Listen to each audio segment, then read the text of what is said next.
Gustong pumunta ni Goku sa planeta ng Grand Kai para makilala ang mga mandirigma doon, kaya nagmamadali siyang umalis.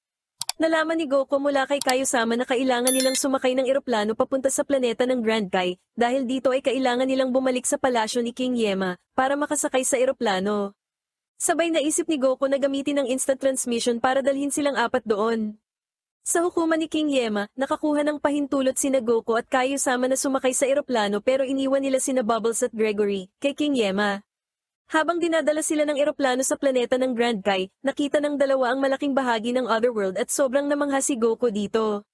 Hindi nagtagal ay dumating sila sa planeta ng Grand Kai at nakita ang ilang mandirigma, pagkatapos ay nakilala ni Goku si West Kai na may kasamang alien na kamukha ni Piccolo habang naghihintay kay Master Grand Kai para sa isang mensahe. Pinagtawanan ni West Kai si Kaiosama dahil sa patay na ito, na labis na ikinagalit naman ni Kaiosama. Hanggang sa mauwi ang pag-aasara nila sa isang hamunan kung sinong mas malakas kina Goku at ang lalaking pinakilalang si Pikkon. Biglang dumating si Grand Kai, ang lahat ay nagbigay galang sa kanya maliban sa nalilitong si Goku. Pagkatapos lumapag ni Grand Kai, nagsimula siyang sumayaw sa rock music na nagmumula sa kanyang boombox, ngunit huminto din sa huli para ipaalam sa lahat ang mga problema sa impyerno. Ipinaliwanag ni Grand Kai sa pamamagitan ng isang flashback kung paano dumating si Cell kay King Yema, para sa paghuhukom at mabilis na itinapon sa impyerno, kung saan nandoon si Frieza. Inutusan ni Grand Kai si Pikkon na pumunta sa impyerno at harapin ang dalawang kupal, ngunit sumama si Goku, sa pag-aakalang hindi ito kaya ni Pikkon harapin ng mag-isa. Nagpunta sina Goku at Pikkon sa impyerno kung saan nila nakilala sina Gus at Mez. Pagkatapos ay nakita nila sina Cell at Frieza na binubugbog ang dalawang ogre, habang hinihingi ni Cell na malaman ang daan palabas ng impyerno. Ibinata ni Cell ang ogre na binubugbog niya sa bundok ng mga karayom dahil hindi alam ng ogre ang daan palabas ng impyerno, ngunit iniligtas ni Goku ang ogre. Nagulat si Frieza na makita si Goku, at agad na inutusan ng Ginyu Forces na kalabanin si Goku, pero one hit lang sila kay Goku at nahulog sa lawa ng dugo. Nang atakihin ni Cell si Goku, ginamit ni Pikkon ang Burning Shoot para matalo ito at mahulog sa lawa ng dugo, na ikinatakot ni Frieza. Pagkatapos ay madali lang na binugbog ni Pikkon sina Frieza at King Cold. Pagkatapos ay ginawa niya ang Hyper Tornado para itulak sina Cell at ang Ginyu Force sa bundok ng mga karayom. Ipinakita ang grupo nila Frieza na bugbog sarado sa isang kulungan. Matapos makita ang lakas ni Pikkon, inamin ni Goku na hindi na nga kinakailangan ni Pikkon ang kanyang tulong, na sa una ay inakala niyang nagyayabang lamang ito. Ngunit ngumiti lang si Pikkon at nagpasalamat pa rin sa kanya. Sa planeta ng Grand Kai, sinabi ni Goku kay Kaiosama ang tungkol sa lakas ni Pikkon. Sinabi naman ni Kaiosama na mayroong mga mandirigma na kayang tapatan ng lakas ni Pikkon. Nang matapos na sila sa paglalakad, lumabas ang lahat ng estudyante ni Kaiosama upang batiin sina Kaiosama at Goku. Ipinakilala ni Kaiosama si Goku sa ilan sa kanila, kabilang si Olivo, na galing sa Earth tulad ni Goku. Sinabi ni Kaiosama kay Goku na kailangan ng lahat na magsanay ng 10,000 years para makakuha ng aral mula sa Grand Kai. Biglang lumakad ang tatlo pang Kai patungo kay Kaiosama, habang for the asar ito sa kanya dahil patay na siya. Nagtaka si Goku kung gaano karaming Kai ang naroroon, kaya ipinaliwanag ito ni Olivo sa kanya. Sinabi nito na kung gaano karami ang galaxy ay ganoon din karami ang Kai. Matapos tuksuhin ni East Kai si Kaiosama, iminungkahi ni West Kai na magdaos sila ng isang tournament upang makita kung sinong guro ang pinakamahusay magsanay sa kanilang mga estudyante. Nagustuhan naman ni Grand Kai ang ideya ng isang tournament. Pagkatapos, umalis ang Grand Kai habang sinusundan siya ng lahat. Ipinakita ni Grand Kai sa kanila ang Otherworld Stadium, na isang lugar sa kalawakan. Namangha si Goku sa lawak ng arena, ngunit kinwestiyon ni East Kai ang karapatan ni Goku na sumali. Sinabi nito kay Goku na papayagan nito ang kanyang partisipasyon kung tatalunin niya ito sa isang karera. Sinabi ni Kaiosama kay Goku na ilang paso niya ito, at agad na nagsimula ang karera. Nangunguna si East Kai sa simula, ngunit tumalon si Goku mula sa ilang bulalakaw at inabutan niya ito. Biglang nagtodo ng bilis si East Kai, habang nagsimulang lumipad ng mas mabilis si Goku at inabutan niya ito nang hindi man lang ginagamit ang buong bilis niya. Sabay silang nakatapos, habang naghihintay doon si Grand Kai. May hawak siyang gintong medalya para sa mananalo, ngunit isinuot niya ito sa kanyang sarili, dahil siya daw ang unang dumating doon. Magsisimula na ang paligsahan, ang bawat isa sa mga Kai ay pinapalakas ang loob ng kanilang mga estudyante. Natuwa si Goku na kasali si Pikkon sa paligsahan. Ipinaliwanag ng announcer ang mga patakaran ng paligsahan sa lahat. Nagsimulang magpalakpakan ng mga tao habang nagsisimula ang unang round, kung saan lumaban si Olivo kay Shopuchai, isang maliit na mandirigma mula sa East Quadrant ng universo. Sinubukan ni Olibo na tamaan siya, ngunit hindi niya matamaan ang maliit na mandirigma. Nang gumawa ito ng mga klon ng sarili, mabilis na tumalon si Olibo sa ere kaya nagkabanggaan ang mga ito at nawalan ng malay, dahil dito ay panalo si Olibo sa laban. Matapos ang pangmahihinang nilalang na laban, oras na para lumaban si Goku. Ang kalaban niya ay si Caterpie, isang mandirigma mula sa South Galaxy. Sinubukan ni Caterpie na gamitin ang isang eye flash kay Goku, ngunit lumipad si Goku sa ere. Nagawang mahuli ni Caterpie ang dalawang braso ni Goku at hinila ito. Pagkatapos, sinimulan nitong kilitiin si Goku. Nagulat ang lahat sa ganitong paraan ng pakikipaglaban. Walang kontrol sa pagtawa si Goku, pero bigla itong nag-power up at inihagis si Caterpie palayo. Sinabi ni Goku kay Caterpie na mahina lang siyang nilalang. Sobrang nagalit si Caterpie sa sinabi ni Goku at nag-evolve para maging pupa, pero walang kwenta. Sinabi ng announcer na dumadaan si Caterpie sa isang yugto ng metamorphosis. Tinanong niya si South Kai kung gaano katagal bago mag-evolve si Caterpie. Tinansya ito ng South Kai at sinabing 1,200 years, na labis na ikinagulat ng lahat. Walang gustong maghintay ng ganoon katagal para matapos ang laban, kaya inanunsyo ni Grand Kai na panalo si Goku sa default. Masaya si Goku na nanalo siya sa kanyang unang laban sa paligsahan. Pagkatapos nun ay inanunsyo ang mga contenders para sa quarterfinals ng tournament mula sa iba't ibang direksyon. Sa timog ay si Torby at Frog. Sa silangan ay si Arcoa. Sa kanluran ay sina Marayako, Tapikar, at Paikon. Habang sa hilaga naman sina Goku at Olibo. Ang unang laban ay sa pagitan ni Torby at Tapikar, ipinakita ni Tapikar ang kanyang kahangahangang bilis, na labis na nagpahanga sa lahat. Lumipad si Torby patungo kay Tapikar at sumuntok, ngunit napakabilis ni Tapikar. Nang maghahanda na si Tapikar para sa huling atake, huminto ito at sumuko dahil sa sobrang pagod na labis na ikinabad trip ng lahat. Nagdahilan si West Kai na ang ring ay ginawa para sa malalaking tao, pero tinukso lang siya ni Kaiosama, na siya ay loser na hindi makatanggap ng pagkatalo.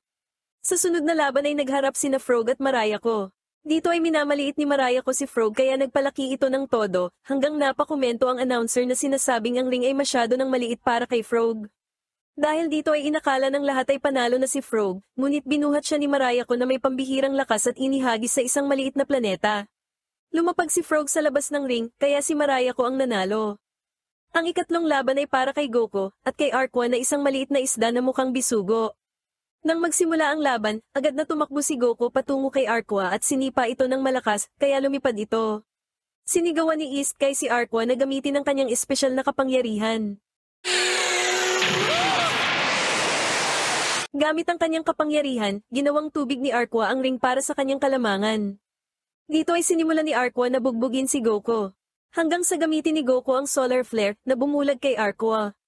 Tumalon si Goku mula sa tubig at gumamit ng Kamehame Wave, for the talsik si Arcoa, at bumalik sa normal ang ring at humanga ang lahat kay Goku, kasama na si Paikon. Lumapag si Arcoa sa labas ng ring at si Goku ang nanalo sa laban. Sinigawan ni East kay si Arcoa na sinabing sinisira nito ang kanyang reputasyon, at pinarusahan ito ng pagtakbo ng 1,000 laps sa lugar ni Grand Kai. Lumapit si Goku at sinabing humanga siya sa kakayahan ni Arcoa at maaari silang mag-rematch, naging masaya naman si Arcoa dahil na-appreciate siya ni Goku. Bago ang sunod na laban, binanggit ng announcer kung paano parehong kwalipikado sina Olibo at Paikon na manalo sa tournament dahil sa lakas nito. Ito ay isang magandang laban sa pagitan ng dalawang malakas na mandirigma. Nagpakawala si Olibo ng homing ki blast na kinontra naman ni Paikon gamit ang puwersa ng enerhiya.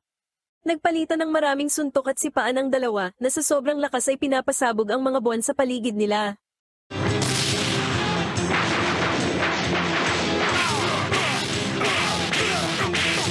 Nagkomento si Goku na sila ay tunay na martial artist. Biglang isa sa mga naglalaban ang lumapag sa labas ng ring at ito ay si Olibo. Lumipad siya pabalik sa ring, umamin sa pagkatalo at nakipagkamay kay Paikon. Pagkatapos ay nag-abang na ang lahat para sa semifinals. Lumaban si Goku sa semifinals ng Otherworld Tournament laban kay Marayako, ang mandirigmang mukhang dinosaur. Nagkatinginan sila at sabay na sumugod, ngunit walang sino man sa kanila ang makatama sa isa't isa. Sa isip ni Paikon, kulang sa focus si Goku. Hanggang sa tinamaan ni Marayako si Goku at pinatalsik siya sa mga meteor, pero mabilis na nakabangon si Goku at lumipad patungo kay Marayako, na kumuha naman ng malaking meteor at inihagis kay Goku. Nagpakawala si Goku ng energy beam para wasakin ang meteor. Nagtago si Marayako, ngunit naramdaman ni Goku ang enerhiya nito at sinipa ito ng malakas. Pagkatapos, hinawakan ito ni Goku sa buntot at inihagis palabas ng ring, panalo si Goku sa laban. Pinagmasdan ni Pican si Goku habang nasasabik sa kanilang laban. Ininsulto ni Kaiosama si West Kai dahil natalo ang estudyante niya, ngunit nagpalusot si West Kai na inutusan niya si Marayako na magpatalo dahil naisip niya na hindi patas kung parehong mga estudyante niya ang matitira. Nagalit si Kaiosama at nagtalo ang dalawa kung sino ang mananalo sa laban, si Goku ba o si Pican. Hanggang sa nagpustahan si West Kai at Kaiosama, sinabi ni West Kai na kung tatalunin ni Goku si Pican, ibibigay niya kay Kaiosama ang kanyang planeta. Sinabi naman ni Kaiosama na kung mananalo si Pican, magiging alipin siya ni West Kai. Lumapit si Goku kay Kaiosama ngunit biglang kumulo ang tiyan nito. Tumawa si Grand Kai at ipinakita kay Goku ang ilang pagkain na niluto para sa kanya. Pinigilan ni Kaiosama si Goku na kumain dahil gusto nitong panoorin muna ni Goku ang laban ni Pican kay Torby, ngunit sinabi ni Goku na alam na niya kung sino ang mananalo at nagpunta na sa mga pagkain. Samantala, pinarusahan ni East Kai ang kanyang mga estudyante dahil sa pagiging mahinang nilalang ng mga ito. Balik sa tournament, tinalo ni Pican si Torby at naghintay na makalaban si Goku sa final round. Gayunpaman, kumakain pa rin si Goku, kaya kinaladkad siya ni Kaiosama patungo sa ibabaw ng ring. Iniwan ni East Kai ang kanyang mga estudyante upang panoorin ang finals. Nagsimula ang laban, tinamaan ni Goku si Pican ng ilang beses, ngunit hindi pumalag si Pican. Sinabihan ni Goku si Pican na dumipensa kapag ginamit na niya ang kanyang tunay na lakas kung ayaw nitong masaktan, ngunit biglang sinuntok ni Pican si Goku. Nakarecover si Goku, at ang dalawa ay nagsimulang magpakawala ng sunod-sunod na ki blast sa isa't isa. Si Goku at Pican na hinahabol ng ki blast ay sumugod sa isa't isa, na for the iwas sa huling segundo na naging sanhi upang magbanggaan ang mga ki blast at sumabog. Parehong lumapag ang mga mandirigma, at nagkaroon ng matinding palakasan. Itinulak ni Goku si Pican patungo sa gilid, ngunit inasar ni Pican si Goku at itinulak pabalik. Nagtaka si Pican kung bakit hindi niya maitulak si Goku ng mas malayo. Sinubukan ni Pican na sipain si Goku, ngunit umiwas si Goku. Sinabi ni Pican kay Goku na labis siyang pinapahanga nito, pagkatapos ay inalis ang kanyang pabigat na damit. Pinulot ito ni Goku at sinabi kay Pican ang tungkol kay Piccolo at kung paano rin ito nagsusuot ng pabigat na damit para sa pagsasanay. Itinapon ni Goku ang mga damit sa tabi at nag-power up para maging Super Saiyan. Ang lahat ay namangha sa lakas ng Super Saiyan ni Goku, lalo na si Pican. Naguluhan ang tatlong Kai, kaya ipinaliwanag ito sa kanila ni Kaiosama.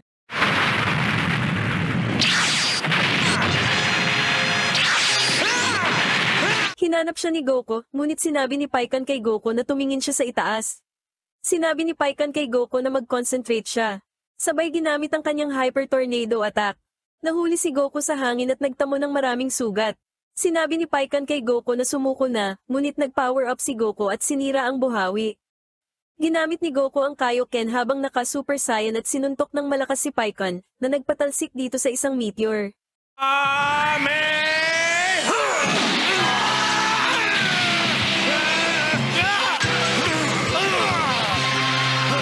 Huminto si Pican sa paglusob at lumapag sa lupa habang ang lahat ay namangha sa kapangyarihan ng dalawang mandirigma.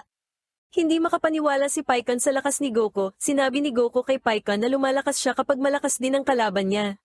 Biglang nag-power up si Pican at ginamit ang Thunder Flash attack.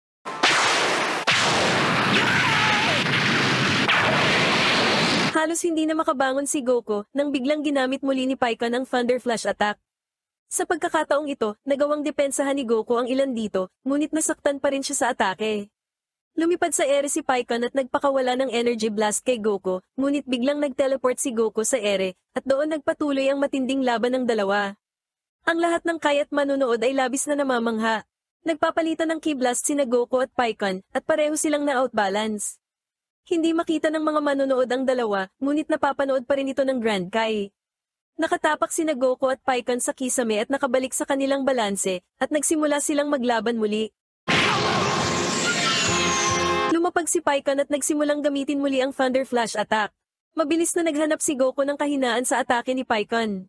Nang sandaling papakawalan na ni Pican ng atake, nakakita na si Goku ng blind spot at agad na nag-teleport sa tabi ni Pican at nagpakawala ng Kamehameha Wave sa mukha nito.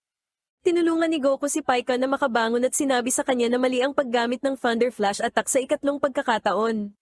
Dahil doon ay nakita na niya ang atake ng sapat na beses upang makahanap ng blind spot. Binati ni Paikon si Goku at umalis, pero biglang sinabi ni Grand Kai na disqualified sina Goku at Paikon. Dahil parehong lumapag ang mga mandirigma sa kisame na technically ay kasama ng sahig sa labas ng ring. Sumang-ayon naman si Goku, sinabi ni Grand Kai na bibigyan niya pa rin ng pribadong pagsasanay sina Goku at Paikon sa loob ng 200 years. Natuwa si Goku na makakapag-ensayo siya kasama ang Grand Kai at tumakbo palayo. Makalipas ng ilang taon, sa Earth, naghahanda ng umalis ang binata ng si Gohan. Lumabas si Chi-Chi at sinabi kay Gohan na nakalimutan niya ang kanyang tanghalian. Nagpaalam si Gohan kay Chi-Chi at lumipad sakay ng Quinton Cloud patungo sa kanyang papasukan na high school. Pagkatapos matalo ni Gohan si Cell, naging mapayapa na muli ang buhay ng lahat sa Earth. Kaya naman si Gohan na isa na ngayong teenager ay nag-focus na lang sa kanyang pag-aaral, tulad ng gusto ng kanyang ina. Samantala, may ilang magnanakaw na ng loob sa isang bangko sa Satan City, na ngayon ay tinatawag bilang Orange Star City. Matapos makuha ang lahat ng pera, ay sinubukan ng mga ito na tumakas. Habang papunta sa school, nadaanan ni Gohan ang bangko, nakita ang nangyayari, pagkatapos ay naisip niyang tumulong. Para hindi siya makilala, nag-super saiyan siya at sinimulang patumbahin ang mga kupal. Pagkatapos pigilan ng mga magnanakaw, palihim na umalis si Gohan sa pinangyarihan. Habang paalis si Gohan ay may nagtanong na babae na nagngangalang Videl, na gustong malaman kung ano ang nangyari dahil mukhang hindi ang mga pulis ang nagtrabaho nito. Habang isang matandang lalaki na nakasaksi sa ginawa ni Gohan bilang Super Saiyan, ang nagsabi kay Videl na isang lalaking may dilaw na buhok ang nagpabagsak sa mga magnanakaw, sinabi rin ng matanda kay Videl kung ano ang suot ng lalaki. Sa Orange Star High School, ipinakilala si Gohan sa klase. Si Videl ay nasa parehong klase niya at nagsimulang magtaka kung bakit pamilyar sa kanya ang mukha ni Gohan. Sinabi naman ni Iresa kay Gohan na anak ni Mr. Pogi si Videl, na labis na ikinagulat ni Gohan. Pagkatapos ay nasabi ni Videl na pareho ang damit ni Gohan sa lalaking dilaw ang buhok. Tumawa si Gohan at nagpalusot na nakakatuwa na pareho sila ng damit. Sunod ay kanilang gym class at paglalaroin sila ng baseball. Ayaw ipakita ni Gohan ang kanyang mga kakayahan. Ngunit nagawa niya ito nang hindi namamalayan nang tumalon siya ng 25 feet sa ere, para saluhin ang muntik ng home run ni Sharpner at ihagis ito sa third base ng napakalakas. Nang oras na para pumalo ng bola si Gohan, sinadya ni Sharpner na ihagis ang baseball sa mukha ni Gohan at umasa na yuyuko ito tulad ng isang duwag, bilang paghihiganti sa pagsalo sa kanyang home run. Ngunit hindi ito iniwasan ni Gohan na sobrang ikinatakot ng lahat dahil sobrang lakas ng pagkabato ni Sharpner sa bola. Ganun pa man, nagjogging lang si Gohan patungo sa first base na parang walang nangyari. Nang matapos ang klase, hinabol ni Sharpner si Gohan sa pasilyo para tanungin kung may nasalihan na ba siyang school club. Nang sabihin ni Gohan na wala pa ay inalok siya ni Sharpner na sumali sa boxing club ngunit tumanggi si Gohan nang walang ibinigay na dahilan. Sinang-ayunan naman siya ni Iresa na nagsabing may mahabang biyahe papauwi si Gohan, kaya kailangan na nitong umuwi. Nang pauwi na si Gohan, sinundan siya ni Videl sa lansangan ng Satan City. Pero madaling nakatakas si Gohan sa paningin nito. Dahil dito ay naisip ni Gohan na kailangan niyang humanap ng paraan para magamit niya ang kanyang kapangyarihan ng hindi nakikilala. Nagdesisyon siyang puntahan si Bulma dahil alam niyang matutulungan siya nito. Pagdating sa Capsule Corp, agad sinabi ni Gohan kay Bulma ang kanyang problema, at ang naisip nitong solusyon ay isang costume. Sinabi ni Bulma na aabuti ng 2 oras ang paggawa, kaya naglakad-lakad muna si Gohan sa paligid ng gusali hanggang sa nakita niya si Trunks, at nagkausap sila nito. Maya-maya ay dumaan si Vegeta at sinabihan si Gohan na sinasayang lang niya ang kanyang oras at kapangyarihan sa pag-aaral. Makalipas ang 2 oras, bumalik si Gohan kay Bulma. Sinabi ni Bulma kay Gohan na maisusuot niya ang costume sa pamamagitan ng pagpindot sa pulang buton sa relo na ibinigay niya. Sinubukan ito ni Gohan at labis niyang nagustuhan ang costume, pero iniisip ni Trunks na badoy ito at nakakatawa. Sumakay si Gohan sa Quinton Cloud at umalis, pagkatapos, naisip niyang hindi na niya kailangan ng Quinton Cloud, kaya nag-costume siya at tumalon para lumipad. Maya-maya pa ay napansin niya ang isang kotse na sobrang bilis ang takbo at nagpa siya siyang pigilan ito. Lumapag si Gohan sa gitna ng kalsada, huminto ang mga lalaki sa kotse at nagalit, at tinanong kung sino siya. Dahil dito ay napaisip si Gohan, pagkatapos ng maikling pag-iisip, tinawag ni Gohan ang sarili niyang The Great Saiyaman. Nagtawanan ng 2 lalaki at sinabing pangit ng pangalan. Nagalit si Gohan at binagsak ang paa sa lupa, na lumikha ng malaking bitak. Sa takot ay agad binawi ng 2 lalaki ang kanilang sinabi at sinabing cool ang pangalan. Tinanggap ni Gohan ang paghingi ng paumanhin ng 2 lalaki, at hinayaan na itong umalis. Pag-uwi sa bahay, napagalitan ni Chi-Chi si Gohan dahil sa pag-uwi ng gabi at pagsusuot ng kalokohan na damit. Ganun pa man, nagustuhan ni Goten ang costume ni Gohan at tinawag itong astig.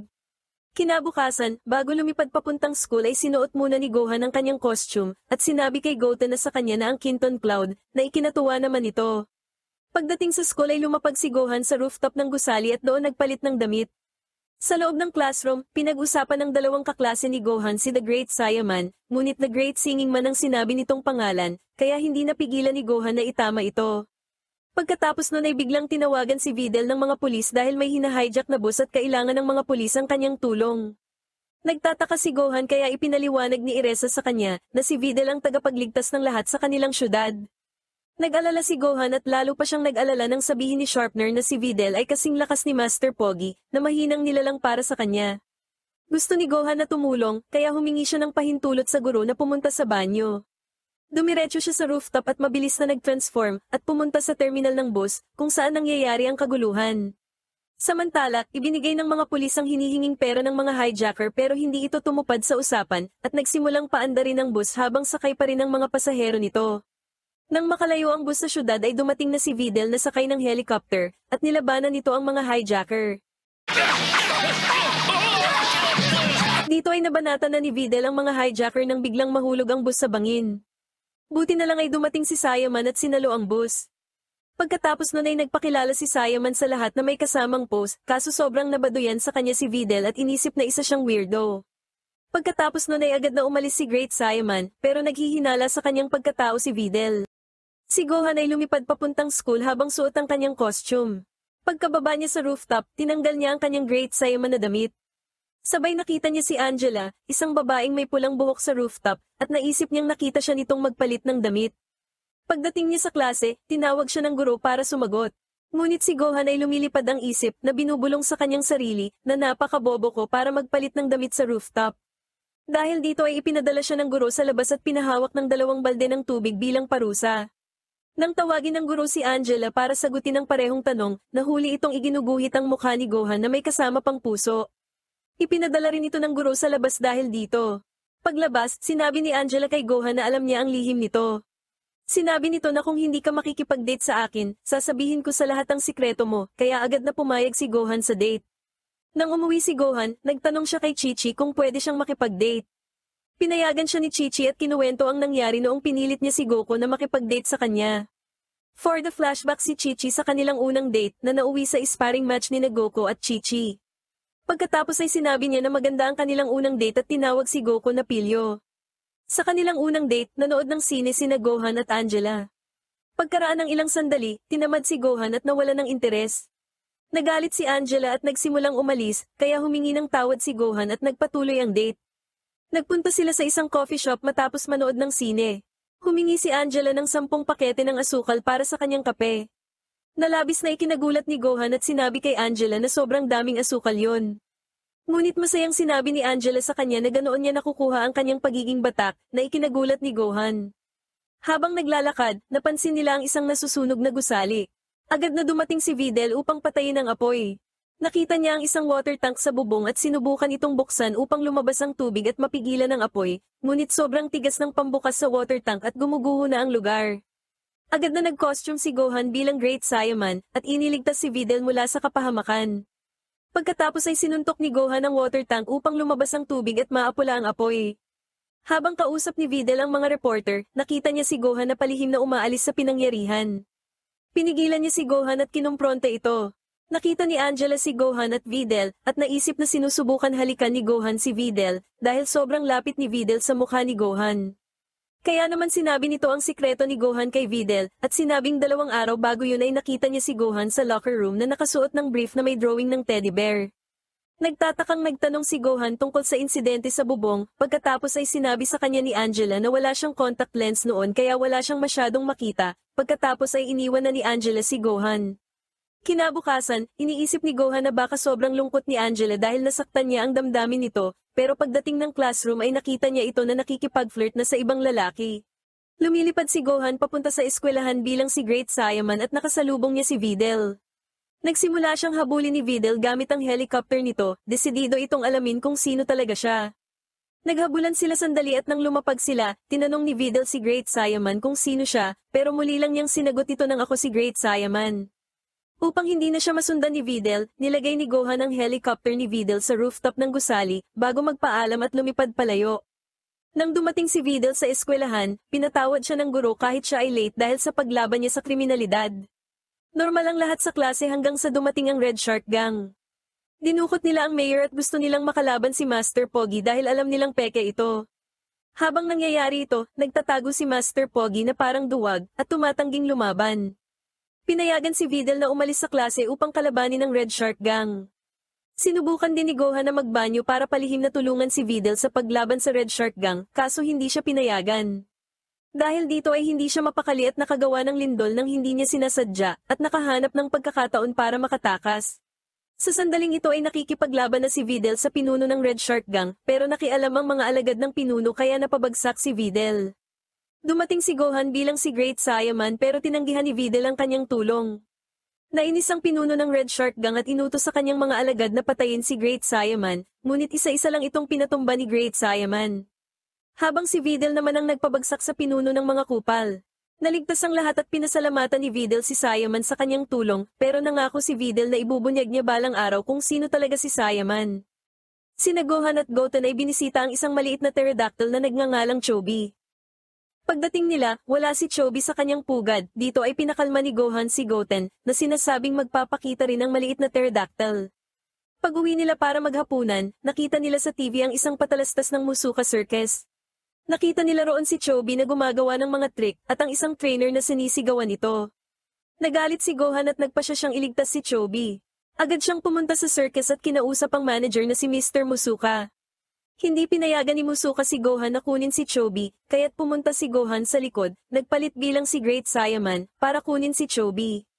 Nakita si Gohan ang isa sa bantay, pero mabilis niya lang itong napabagsak. Lumipad si Gohan para madaling makatakas, pero nahihilo si Chobi kaya lumapag na lang siya sa kalye. Kaso dahil dito ay nakita siya ng mga pulis na pinagsumbungan ni Mr. Musuka. Habang tumatakbo siya sa kalye, nakita siya ni Videl. Inawi ni Videl si Gohan dahil akala nito ay ninanakaw ni Gohan si Chobi.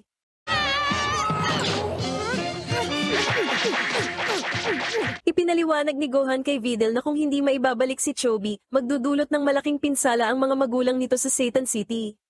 Kaso tumangging makinig si Videl at inatake si Gohan. Maya-maya ay biglang sumigaw ng malakas si Chobi para tawagin ang kanyang mga magulang. Nang dumating ang mga magulang ni Chobi, nakinig na si Videl sa sinasabi ni Gohan at tumulong na ito sa pagbalik kay Chobi. Inatake ng magulang ni Chobi si Videl, pero nailigtas ito ni Gohan. Ibinalik ni Gohan si Chobi sa mga magulang nito, habang si Mr. Musuka naman ay inaresto ng mga pulis. Sinalubong ni Goten si Gohan pauwi at pinuri ito sa pagliligtas kay Chobi. Kinabukasan, napansin ni Videl ang isang sugat sa mukha ni Gohan at sinabing dyan din nagkasugat si Great Saiyaman. At dito ay nakumpirma na ni Videl na si Gohan ang The Great Saiyaman. Nakiusap si Gohan kay Videl na itago ang kanyang sikreto, at sinabi naman ni Videl na itatago niya ang sikreto kung sasali si Gohan sa World Martial Arts Tournament, dahil alam niya na si Gohan ang anak ni Goku na dating naging champion sa tournament bago ang kanyang ama. Pinagbantaan ni Videl si Gohan na sasabihin sa lahat ang kanyang sikreto kung hindi siya sasali sa tournament, at humingi din ito ng flying lessons kay Gohan bago umalis. Napabuntong hininga na lang si Gohan, at nasabing isa na namang blackmail at labis na ng problema. Isang eroplano ang bumabagsak, at ang lahat ay for the panic. Bigla na lang sumulpot ang Great Saiyaman at tinulungang lumipad ang eroplano. Pagkatapos, in-interview si Saiyaman ng mga news reporter at tinanong kung pwede siyang magkwento tungkol sa kanyang sarili. Pero tumalon siya sa ibabaw ng eroplano at ginawa ang mga badoy niyang pose habang nagrarap, na labis na ikinagulat ng lahat. Pagkatapos, nagpunta si Gohan sa Capsule Corp, kung saan sinabi niya kay Bulma na nalaman ni Videl ang sikreto niya bilang The Great Saiyaman. Kung hindi raw siya sasali sa World Martial Arts Tournament, sasabihin ni Videl sa lahat ang sikreto niya. Dahil dito nagdesisyon si Bulma na bigyan siya ng bandana na ilalagay sa kanyang ulo, kasama ng salamin para sa mata kapalit ng helmet, dahil bawal ang helmet o armor sa tournament. Sinabi ni Gohan na napakagandang ideya nito, tinanong ni Gohan si Trunks kung ano ang tingin niya, pero sarcastikong sinabi ni Trunks na mukha namang maganda pero deep inside pangit pa rin. Biglang pumasok si Vegeta at sinabi kay Gohan na tatalunin niya ito sa tournament. Tuwang-tuwa si Trunks na makasali sina Vegeta at Gohan sa tournament nang biglang may lumabas na boses mula sa kung saan, ito ang boses ni Goku, mula sa kabilang buhay. Sinabi ni Goku kina Vegeta na sasali rin siya sa tournament. Pagkatapos ay pinakiusapan si Gohan na sabihin kay Chi-Chi na babalik siya ng isang araw. Sinabi ni Vegeta na tatalunin niya si Goku. Pero for the yabang si Goku na sinabing nangyayari ang mga himala. Habang lumilipad papuntang Kami House, napadaan si Gohan sa isang movie set kung saan nakita niya ang dalawang taong binabaril ang isang babae sa loob ng kotse. Akala ni Gohan ay totoo ang nangyayari kaya pinigilan niya ang dalawang namamaril. Pero bigla siyang sinuntok ng babae na sinusubukan niyang iligtas at pinagalitan dahil sa paggambala sa eksena. Ganun pa man inimbitahan si Gohan sa susunod na eksena dahil natatakot sa matataas na lugar ang aktor na gumaganap bilang Great Saiyaman. Bagamat hindi naniniwala ang mga staff na siya ang totoong Saiyaman at napapangitan ng direktor sa kanyang mga pose, naging maayos ang eksena. Gayunpaman, lumipad si Gohan matapos niyang mapagtanto kung anong oras na. Dahil sa paglipad ni Gohan, natauhan na ang staff at napagtanto na siya nga ang tunay na bayani. Nagtungo siya sa isla ni Master Buten at sinabi kina Krillin at 18 ang tungkol sa tournament at ang premyong pera. Tuwang-tuwa rin si Krillin na makikita niya muli si Goku. Pagkatapos ay nagpunta siya sa lookout at sinabi kina Piccolo at Mr. Popo ang tungkol dito. Napansin naman ni Piccolo ang badoy niyang porma at tinawag itong kalokohan. Habang pauwi napaisip si Gohan kung bakit ang lahat ay parang napapangitan sa porma niya, pero naisip niya na inggit lamang ang mga ito.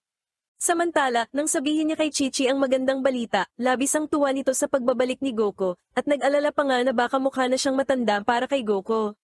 Pero sa kabila nun ay ayaw niya pa ring sumali si Gohan sa tournament.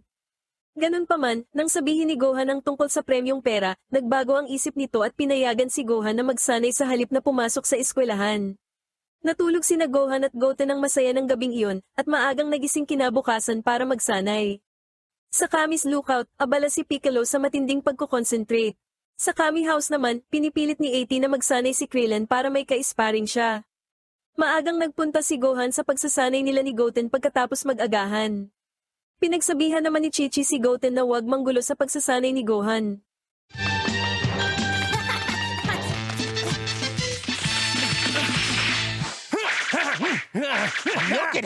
Nag-transform si Gohan sa isang Super Saiyan at nagsimula ng magsanay. Pero patuloy si Goten sa panggugulo sa pamamagitan ng paghuli ng mga dinosaur at pagpapakita nito kay Gohan. Hanggang sa muntik nang mapatay si Goten ng dinosaur na sinusubukan nitong hulihin. Nasigawan ni Gohan si Goten dahil sa labis na pag-aalala na idinulot nito sa kanya. Ganun pa man, nang makita ni Gohan na naiinip si Goten sa Gedli, nagpa siya si Gohan na hayaan si Goten na tumulong sa pamamagitan ng paghagis sa kanya ng mga bato. Pero hindi inaasahan ni Gohan na malakas at mabilis palang bumato si Goten. Pagkatapos maghagis ng ilang bato, tumigil si Goten at sinabing gusto na niyang maging isang Super Saiyan. Tumawa si Gohan, sinabing ang pagiging Super Saiyan ay nangangailangan ng maraming pagsasanay. Ngunit laking gulat niya nang mag-Super Saiyan si Goten sa kanyang harapan. Tinanong ni Gohan si Goten kung kailan siya unang nag-transform, ngunit ang batang kalahating Saiyan ay sinabing hindi na niya matandaan. Nang tanungin ni Gohan kung meron ba siyang alam na estilo sa pakikipaglaban, sinabi ni Goten na meron dahil sinasanay siya ni Chi-Chi sa tuwing nasa school si Gohan o nag-aaral, na sobrang ipinagtaka naman ni Gohan. Nang tanungin naman ni Gohan kung alam ba ni Chi-Chi ang kanyang pagiging Super Saiyan, tumango si Goten bilang kumpirmasyon sabay flashback. Naalala ni Goten ang panahon na habang sinasanay siya ni Chi-Chi at bigla siyang naging Super Saiyan, umiyak ng sobra si Chi-Chi at tinawag siyang isang halimaw. Malungkot na inamin ito ni Goten kay Gohan. Ngunit pinagaan ni Gohan ang loob niya at sinabing siya ay isang mabuting maliit na halimaw. Nagpa siya si Gohan na gawing sparring partner si Goten at nagsimula silang maglaban, kung saan ipinakita ni Goten ang isang kahangahangang estilo ng pakikipaglaban. Naitulak ng batang Saiyan si Gohan sa isang bangin pero biglang lumipad si Gohan. Nagalit si Goten at sinabihan si Gohan na manatili sa lupa dahil hindi pa siya marunong lumipad. Sinabi ni Gohan sa kanyang kapatid na tuturuan niya ito nang biglang makita ang helicopter ni Videl sa di kalayuan. Naalala ni Gohan na ipinangako niyang tuturuan niya itong lumipad. Sinabi ni Gohan kay Goten ang tungkol kay Videl, pagkatapos ay nagsimula na silang tumakbo pa uwi. Habang nasa daan, nabanggit ni Goten kay Gohan na nagsasanay din sila ni Trunks at mas malakas ito sa kanya dahil mas matanda ito. Samantala, dumiretso sa bahay nila Gohan si Videl at dito ay naabutan nilang hinahanap ni Videl si Gohan kay Chi-Chi. Ipinaalala ni Videl ang pangako ni Gohan sa kanya, ngunit nagalit si Chi-Chi dahil iniistorbo nito si Gohan sa pagsasanay. Hanggang sa hindi na sila nagkaintindihan at tuluyang nag-away. Habang natatawa lang sa Gedli sina Gohan at Goten. Samantala, napagtanto ni Gohan na sa potensyal na taglay ni Goten ay maaari itong maging pinakamalakas na nilalang sa universo. Dito ay sinubukan ni Gohan na turuan sina Goten at Videl kung paano lumipad. Ipinapaliwanag niya kay Videl ang paggamit ng enerhiya mula sa kanilang katawan na hindi maintindihan ni Videl. Nagpakitang gilas si Goten sa pagpapakawala ng isang ki blast na sumabog na tinawag ni Videl na trick. Ipinakita ni Gohan kay Videl kung paano gumawa ng enerhiya para magamit sa paglipad. Sinubukan ni Videl na gayahin si Gohan ngunit naninigas ang kanyang katawan. Kaya sinabihan siya ni Gohan na kumalma, halos maiyak si Videl na naiisip na hindi siya makakalipad. Nagkaroon ng salo-salo sa tanghalian sina Goten, Gohan, Videl, at Chi-Chi. Matapos matikman ang pagkain, sinabi ni Videl na ibibigay niya ang recipe ng ulam sa kanyang kusinero. Nagulat si Chi-Chi at nagtanong kung nagnenegosyo sila ng restaurant. Pero sumagot lang si Videl na mayroon siyang kusinero sa bahay. Nang tanungin ni Chi-Chi kung ilang silid mayroon ang bahay ni Videl, sinabi nitong halos 50. Agad na tinanong ni Chi-Chi si Gohan kung pakakasalan niya si Videl, at sa gulat ay naibuga ni Gohan ang kinakain niyang kanin kay Goten. Pagkatapos ng tanghalian, muling sinubukan ni Videl na kontrolin ang kanyang enerhiya.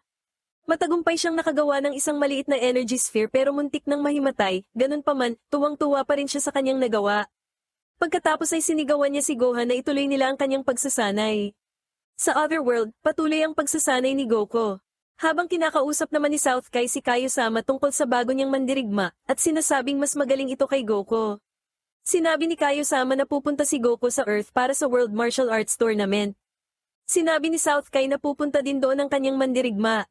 Patuloy na sinasabi nito na hindi masyadong malakas si Goku at ilalampaso lang ng kanyang mandirigma si Goku.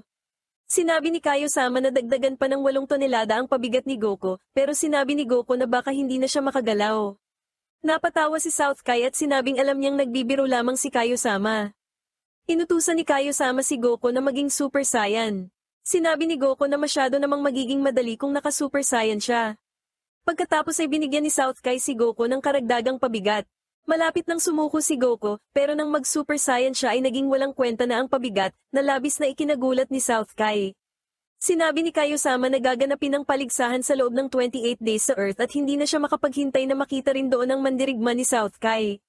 Sinabi ni South Kai na hindi na pupunta ang kanyang mandirigma dahil sasayangin lang nito ang kanyang oras at magiging boring lang. Natawa si Kaio-sama dahil alam nito na palusot lang yun ni South Kai. Balik sa Earth, sinubukan na nina Goten at Videl lumipad. Sinubukan ni Goten sa pagtalon-talon, habang sinubukan naman ni Videl gamitin ang kanyang enerhiya at nanigas. Sinabi ni Gohan sa kanila na gamitin ang kanilang enerhiya. Nagsimulang lumutang si Goten hanggang sa lumipad na, nagulat si Videl dito. Lumipad si Goten at tumawa, masaya si Gohan na nakita ang kanyang kapatid na lumilipad, ngunit nagalit naman si Videl dahil nakalimutan siya ni Gohan. Pagkatapos ay nagsimulang bumagsak si Goten. Ipinaliwanag naman ni Gohan kay Videl ang tungkol sa pagkontrol ng kanyang enerhiya. Hanggang sa nagsimula rin siyang lumutang. Masaya si Gohan at sinabi ni Videl na nakatuon pa rin siya sa kanyang enerhiya. Pagkatapos ay lumapag siya at sinabing gusto niya pang matuto tungkol sa paglipad. Bago umalis si Videl, sinabi dito ni Gohan na gupitin ang kanyang buhok ng mas maikli. Nagsimulang mamula si Videl at inisip na gusto ni Gohan ang mga babaeng maikli ang buhok. Pero sinabi lang ni Gohan na mas madali itong makakalipad at makakalaban ng hindi inaalala ang kanyang buhok. Nagalit si Videl dahil sa kahihiyan, sumigaw ng baliw kay Gohan, at pagkatapos ay lumipad papalayo gamit ang kanyang eroplano. Tinanong ni Goten kung bakit galit si Videl, at ang labis na nagulat na si Gohan ay sinabing hindi niya alam. Sa Capsule Corporation, nagsasanay sina Vegeta at Trunks. Sinabi ni Trunks na tinawagan siya ni Goten, at sinabi nito sa kanya na pupunta ito sa tournament. Sinabi ni Trunks na gusto rin niyang pumunta sa tournament, sabay Super Saiyan, na sobrang ikinagulat ni Vegeta. Dahil dito ay sinabi ni Vegeta kay Trunks na kung masusuntok mo ako sa mukha, pupunta tayo sa parke na labis na nagpasabik kay Trunks. Umatake nga si Trunks at nasuntok si Vegeta, pagkatapos, sinuntok ni Vegeta si Trunks sa mukha, na nagpaiyak dito. Sinabi ni Vegeta na hindi niya sinabi kay Trunks na hindi siya gaganti, pero dadalhin pa rin niya si Trunks sa parke. Pagkatapos ay tinanong niya ang kanyang anak kung sino ang mas malakas sa kanila ni Goten, at sinabi ni Trunks na siya ang mas malakas dahil mas matanda siya at hindi pa marunong lumipad si Goten. Balik sa bahay ni Gohan, tumatakbo ang dalawang magkapatid upang magsanay para sa tournament nang bumaba ang isang eroplano malapit sa kanila. Lumabas ang isang babae na may maikling buhok, nagtaka si Goten kung sino ito. Nagpakilala itong si Videl, na ngayon ay nagpagupit na ng kanyang buhok at handa nang ipagpatuloy ang pagsasanay. Lumipas ang mga araw ay natuto ng lumipad ng maayos si Videl, samantalang si Goten naman ay halos ganap ng kabisado ang paglipad. Napansin ni Gohan na nalampasan na ni Videl si Master Pogi, kaya tinanong niya ito kung ano ang mararamdaman nito kung may makatalo sa kanyang ama sa tournament. Sumagot si Videl na gusto niyang mangyari yun dahil naging masyado ng kupal ang kanyang ama na nagpagaan ng loob ni Gohan. Natapos ang pagsasanay at alam na ni Videl kung paano lumipad tulad ni Goten. Samantala, pinaghihinalaan ni Master Pogi na nasa bahay ng isang lalaki si Videl. Lumipas ang mga araw ng pagsasanay at patuloy na nag-ensayo ang lahat hanggang sa dumating ang araw ng tournament. Sa kanilang paglalakbay patungo sa Papaya Island, iminungkahi ni Gohan na huwag silang mag-Super Saiyan sa tournament dahil magdudulot lamang ito ng kaguluhan sa kanilang pribadong buhay, kung saan lahat sila ay sumang-ayon. Nagtipon ang lahat sa World Martial Arts Tournament at naghintay sila kay Goku habang pinagmamasdan ang mga kalahok. Nang lumitaw si Goku ay tuwang-tuwa ang lahat na makita ito, lalo na si Chi-Chi, na nagsabi kay Goku na sobrang na-miss niya ito, kung saan sinagot naman ito ni Goku na sobrang na-miss niya din ito. Nakilala ni Goku si Goten matapos niyang ituro ito at sabihing kamukhang kamukha niya ito, pero for the tago ito sa simula, pero mabilis na naging malapit si Goten sa kanyang ama at nagsimula silang mag-bonding. Sinabi ni Baba kay Goku na mayroon lamang siyang 24 hours para manatili sa Earth, at sumang-ayon naman si Goku. Nagparehistro ang mga kalahok para sa tournament, subalit hindi inaasahang sinabihan si Trunks na mapupunta siya sa Junior Division, na ikinainis niya dahil nais niyang lumaban kasama ng mga matatanda. Pagkatapos magparehistro, nagpaalam na ang mga manlalaban sa kanilang mga kaibigan at pamilya, habang naghahanda na ang bawat isa, para sa pagsisimula ng tournament. Nagpakita ng motibo si Sharpner kay Videl, ngunit for the busted kaagad ito. Kalaunan, nakita niya si Videl na kasama si Great Saiyaman at nagsimula siyang mainggit at mainis dahil hindi niya alam ang tunay na pagkatao nito. Dahil dito, isinumpa ni Sharpner na aalamin niya kung sino si Great Saiyaman at nagplanong kuhanan ito ng litrato ng walang maskara. Ganun pa man, maraming beses siyang nabigo sa mga pagtatangka niyang gawin ito. Ilan sa mga ito ay ang pagbuhos ng tubig sa mukha ni Gohan para sa pilitang tanggalin ang salamin nito, at ang pagsubok na kunin ang salamin ni Gohan. Ngunit sa huli, nagawa niyang kuhanan ng litrato si Gohan nang walang salamin sa tulong ng isang bata. Kaso sinira ni Piccolo ang lahat ng kamera sa lugar, kasama na ang kay Sharpner. Samantala, habang papunta sa lugar ng paligsahan, napansin ni Goku si 18 at nagulat siya sa paglabas nito. Agad namang ipinaliwanag ni Krillin sa kanya na sila ay kasal na at mayroon ng anak, kung saan binati naman sila ni Goku. Isang punching machine ang ginamit upang mapili ang 16 na mandirigma sa tournament. Samantala, sina Goku, Krillin, 18 at Piccolo ay sadyang hininaan lang ang pagsuntok sa makina at nakakuha ng mga puntos na nasa 200. Ganun pa man, si 18 ay orihinal na nakakuha ng 774 points, ngunit inakala nila na sira ang makina. Si Vegeta naman ay hindi nagpigil sa pagsuntok at sinira ang makina. Kaya naman, silang 5 ay ganap ng kwalipikado para sa tournament. Iminungkahi ni Goku na magpunta sila sa Junior Tournament at sumang-ayon naman si Vegeta dito. Sa daan ay nakasalubong nila sina Gohan at Videl pero hindi maiwasang magbiro ni Krillin tungkol sa kanilang dalawa. Nang makaalis na ang iba, sinabi ni Gohan kay Videl kung sino ang kanyang ama at ibinunyag ang katotohanan na patay na ito. Nasabi tuloy ni Videl na kailangan niya sigurong magpahinga. Sa World Martial Arts Tournament, pinapahype ng announcer ang mga manunood. Ipinakita niya ang matatanggap na premyo ng mananalo at ng runner-up, at bibigyan niya ang mananalo ng dagdag na bonus. Ang bonus ay ang pagkakataong makalaban si Master Pogi sa isang exhibition match. Pumasok si Master Pogi sa stadium na may napakadramang entrance. Pero napahiya dahil nadulas siya at bumagsak sa ring at sobrang namilipit sa sakit. Matapos gumulong sa sakit ng ilang sandali, nabawi niya ang kanyang composure sabay sinabing pinapatawa niya lang ang mga manunood. Pagkatapos nito, isang TV blimp ang pumasok sa stadium, sinabi ng announcer na ang video na ito ay may coverage ng Cell Games na hindi pa nakikita ng sinuman. Ngunit ang video ay isang cheap na imitasyon ng mga kaganapan sa Cell Games na ang mga mandirigma ay ginaganapan ng aktor na nakasuot ng mascot. Maraming detalye ang binago tulad ng pagkatalo ni Cell kay Master Pogi, labis na naiirita sina Vegeta at Piccolo sa kung paano sila ginawang mukhang burat sa TV. Matapos ang video, nagtago si Master Pogi dahil nahihiya siya matapos niyang makita kung gaano kasama ang hitsura ng kanyang mascot. Samantala, sa Junior Tournament waiting room, pinag-iisipan ni Goten at Trunks kung ano ang gagawin nila sa pera kung mananalo sila. Pagkatapos, ilang kabataan ang pumalibot kina Goten at Trunks. Ang kanilang pinuno ay inihayag na makakalaban ni Trunks sa unang round at gusto nito na takutin si Trunks. Pero hindi natakot si Trunks na sinabing hindi siya natatakot sa mahinang nilalang. Maya-maya pa ay nagsimula na ang labanan at pinakita ang pangmahihinang nilalang na laban.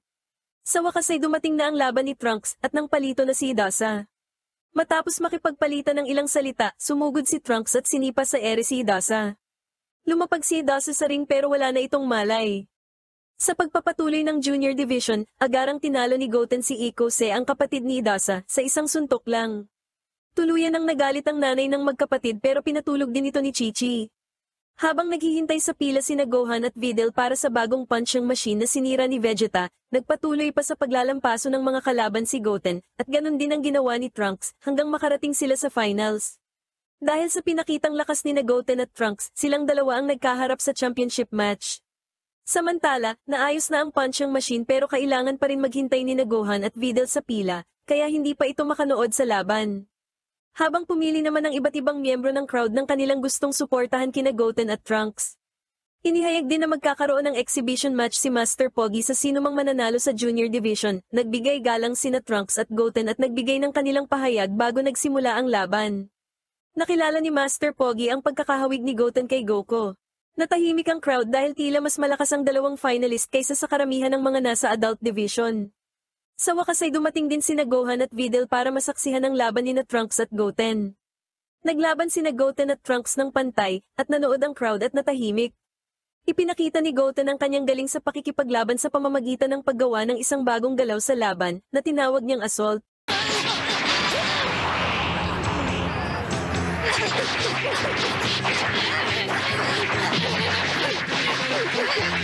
Pinagmamasdan sila ni Master Pogi na nagsasabing ang dalawang bata ay parang ang mga nakita niya 7 taon na ang nakararaan sa Cell Games.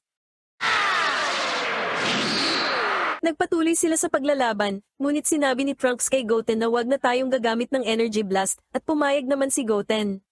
Nagtagisan ang dalawa ngunit mas malakas si Trunks, gusto niyang sumuko si Goten, ngunit ayaw nito. Sa halip, nag-Super Saiyan si Goten, namangha si Goku na ang kanyang pangalawang anak ay kayang mag-Super Saiyan sa murang edad. Sinabi ni Vegeta kay Goku na hindi ito patas. Hindi alam ng mga tao kung ano ang kanilang nakita, habang gulat na gulat si Master Pogi na kayang gawin ng bata ang nagawa ni Goku noong Cell Games. Nagalit naman si Trunks at sinabing kaya niyang talunin si Goten kahit wala ang kanyang kaliwang braso.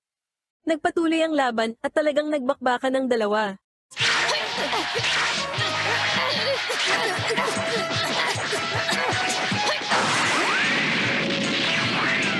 Naglaban muli sila hanggang sa sinubukan ni Goten na i-headbutt si Trunks, ngunit umilag si Trunks at nag-Super Saiyan at biglang ginamit nito ang kaliwang kamay para patamaan si Goten ng Ki Blast. Tumalsik si Goten sa mga upuan at natalo sa laban. Nanalo si Trunks ng 1,000,000 Zenny at si Goten naman ay nanalo ng 500,000 Zenny, at natuwa sina Bulma sa tagumpay ni Trunks. Galit si Goten na ginamit ni Trunks ang kaliwang kamay nito kahit sinabi nitong hindi niya gagawin, ngunit sinuhulan siya ni Trunks ng alok na 3 libreng laruan kaya hindi na siya nagalit. Dahil dito ay lalabanan ni Trunks si Master Pogi na masyado nang natatakot lumabas, ngunit pinipilit itong palabasin ng kanyang mga tagahanga. Habang hinihintay ng lahat si Master Pogi, nang iinsultong sinabi ni Vegeta na mas malakas pa ang mga halaman kaysa kay Master Pogi, na sinubukan namang pagmukaing biro ni Gohan para hindi mainsulto si Videl. Labis ang takot ni Master Pogi ngunit nagawa niyang itago ang kanyang takot. Hindi na makapaghintay si Trunks na kalabanin si Master Pogi dahil gusto niyang malaman kung tunay ngang malakas si Master Pogi tulad ng sinasabi ng mga tao. Samantala, sina Goku, Krillin, 18, Vegeta, at Piccolo ay naghanap na lang ng makakainan dahil alam na nila ang magiging resulta ng laban. Sa simula, sinubukan ni Master Pogi na takutin si Trunks gamit ang ilan sa kanyang mga galaw ngunit walang epekto. Pagkatapos ay sinubukan naman ni Master Pogi na utuin si Trunks sa pagsasabing ang laban ay isa lamang laro at hindi dapat seryosohin, ngunit tumanggi si Trunks at sinabi na gagawin niya ang lahat para manalo. Dahil hindi niya nauto si Trunks, biglang nagkunwari si Master Pogi na may injury upang maiwasan ang kahihiyan ng pagkatalo. Sinabi niya sa announcer ng tournament na mayroon pa rin siyang pinsala sa tuhod mula sa pakikipaglaban kay Cell. Pero nang tatawag na ng doktor ang announcer, sinabi ni Master Pogi na hindi na kailangan dahil naibalik na niya ang kanyang tuhod sa lugar at ayos na ito, kaya nagpatuloy ang tournament at hindi pa rin niya naloko si Trunks. Nagpa siya si Master Pogi na dayain na lang si Trunks, sinabi niya kay Trunks na kailangan nilang magsimula sa pagbati sa champion, na isang mahinang suntok sa muka. Sinabi ni Trunks na naiintindihan niya at pinayagan ni Master Pogi si Trunks na makasuntok ng libre sa kanya.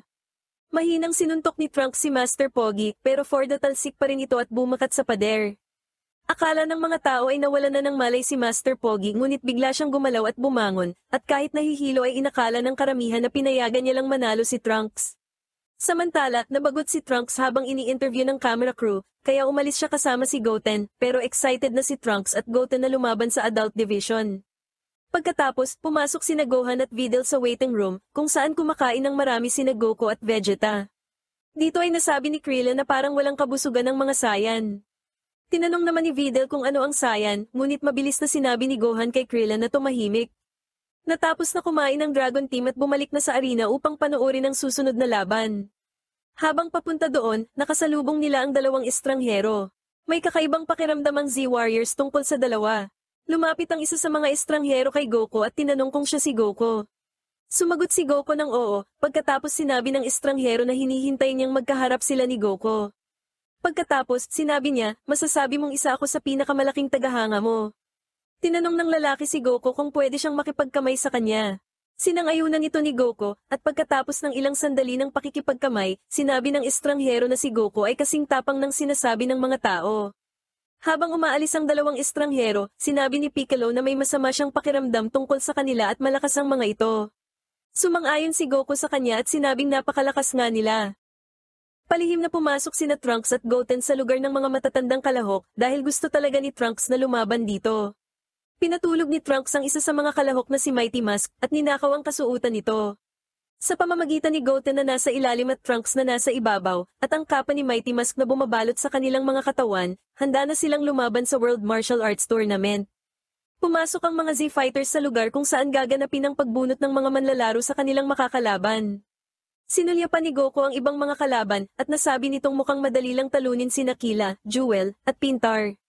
Gayunpaman, sina Popovich at Yamo ay parehong nakakatakot ang itsura, at ang mas nakapagtataka pa ay may letra silang M na nakatatak sa kanilang noo. Habang mukha namang mahusay na mandirigma sina Shin at Kibito. Nang makita ni Goku si Mighty Mask, nagulat siya dahil halos hindi ito makalakad. Sinabi ni Krillin na hindi masyadong kamukha ni Videl si Master Pogi dahil maganda ito. Namula si Gohan at sinabing hindi niya ito napansin, nagpayo si Krillin sa kanya na magpakita ng kaunting diskarte, at siguradong makikipag-date sa kanya si Videl. Nahiya si Gohan, at sinabing hindi niya kailanman nagustuhan si Videl. Ngunit naniniwala si Krillin na gusto niya ito. Pagkatapos, ipinaliwanag ng announcer ang mga patakaran ng labanan sa mga kalahok. Ang isang manlalaro ay matatalo kung siya ay umayaw sa laban, kung mabibilangan ng 10 counts kapag ang kalaban ay nasa lupa, o kung mapatay niya ang kanyang kalaban. Sinubukan ni Pintar na takutin si Krillin, ngunit hindi siya pinansin nito. Samantala, labis na kinakabahan si Piccolo tungkol kay Shin at mas kinakabahan pa siya ngayon dahil makakalaban niya si Shin sa unang round.